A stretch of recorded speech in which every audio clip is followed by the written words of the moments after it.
วันนี้จะมารีวิวตู้ฟักไข่ DIY สัน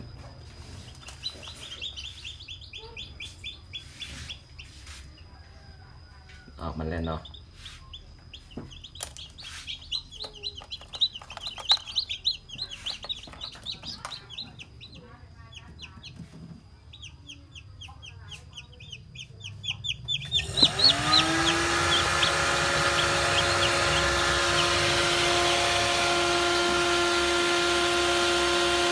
แบบไฟ2 หลอดพัดลม1 หน่วย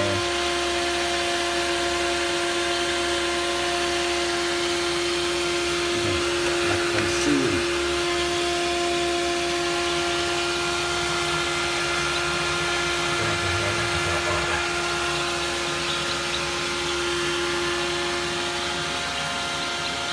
คิดเป็นมึงนั่นนี่วะ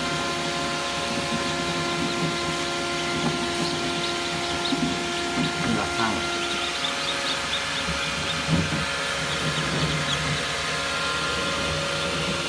อุณหภูมิว่าก็จะตั้งไว้ที่37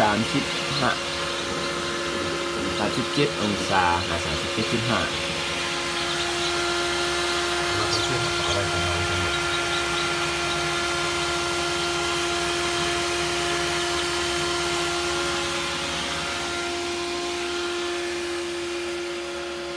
จะเป็นซื่อมาต้มซุ่ม power supply กันนะ